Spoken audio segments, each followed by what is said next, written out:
So some people have asked me about posting videos and fitment and whatnot, so I finally got around to it.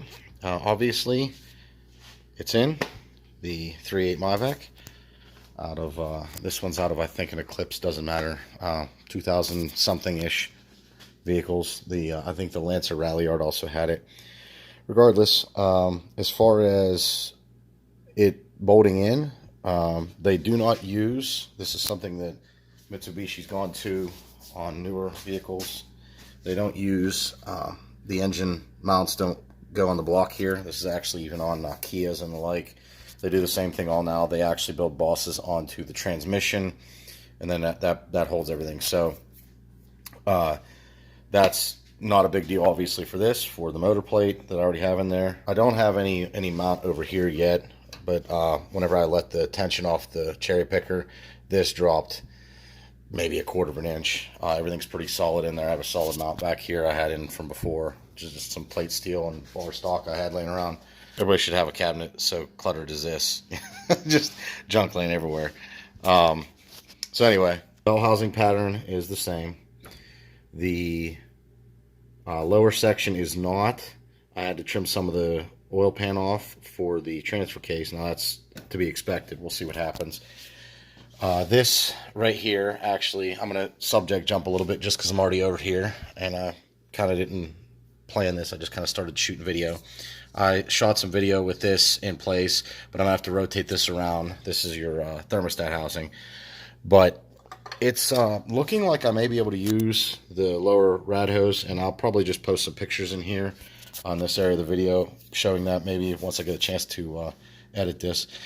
But I will have to figure out what I'm doing with this, and I don't know yet. This is all, you know, as I go. I'm checking everything out. Also forgot to mention that whenever the neck is pointing down this way, as I had in one of the previous pictures as well, the factory lower radiator hose may, now this is like an AutoZone special, I want to say, or something. It's not quite exactly right, but I wanted to go racing that day. So anyway, this will fit. It looks like, if not perfectly, close to perfectly, and that's good enough when I'm sticking an engine in that wasn't even supposed to be in here. But it looks like if I remove that, and that'll fit in there. Haven't had a lot of time to work on it since I dropped it in. But the big thing is hood fitment, and that is a definite no-go with this chassis with a stock hood.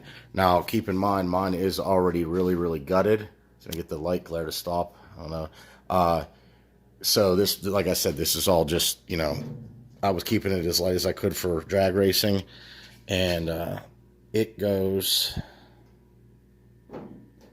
like so, and there you go.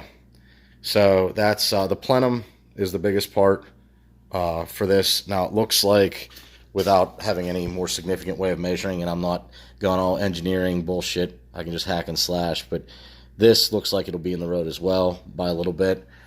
But I'm running through some hood designs in my mind. Don't know. As you can see, this hood's already beyond all belief anyway. Had a lot of random shit happen. It came up at one point test driving it, so that'll cause some shit shows. But yeah, so I actually have another hood here. I found it's going on. I'm going to test fit that thing.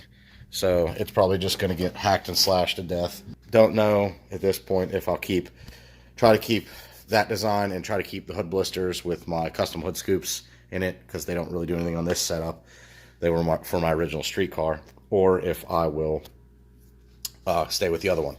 But at this point, there's going to be enough fab work. I'm not real sure. The big thing is it comes down, and that's like some random Eclipse throttle body I just kept laying around for parts. But you can kind of see it isn't just the plenum, and I have that board up there to kind of help, but it's not just the plenum that interferes with the hood. There's also the curve that comes down, you know, right here.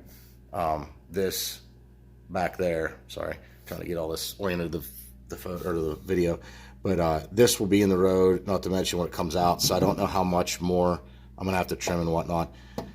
Like I said, it's trial and error, and that's the fun of building race cars. So the Good news is it looks like I could either build a fabbed up bracket from here over for a more basic setup, like I might swap one of these in my mom's SL, or which I'm probably going to do on this, is flat out just take this out and just build a simple mount over here. Maybe because this doesn't have cruise control, shit, I might even build a bolt-in mount, who knows. But that should still leave me enough room for the intake track to come through. And because this car plans to be twin turboed again someday, I can use the factory pocket that I trimmed out some here for my intercooler routing from that, and actually run the intercooler piping the opposite way, so to speak, of factory.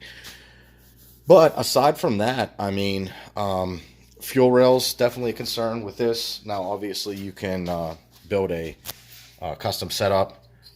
It's a lot easier with the old 3S ones. Let me get this hose out of the way, which is what I'll probably do. But for right now, I might Frankenstein something together with a TIG welder to make this not a returnless system, because there is no return side. It just stops dead right there. That's actually the end of the fuel rail. So that's something different for 3S guys. I'm obviously not running heater core hoses, so this I'll probably just heat and pull, maybe thread tap it, and I could just weld it shut, trim it down to weld it shut, but I'm thinking I might just thread tap it in case I ever need to use it for something. Unlikely nonetheless. And this one I'll probably just plug. I might do the same thing, pull it out and tap it in case I need it for something down the road. This is, I was actually just fudging around with a spare Mitsubishi Mirage cable to see lengths. That's going to be one thing, is throttle cable length.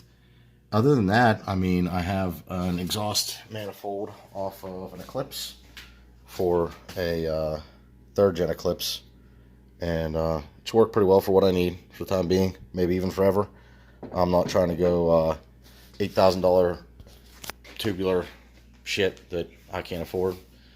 I don't have that kind of budget.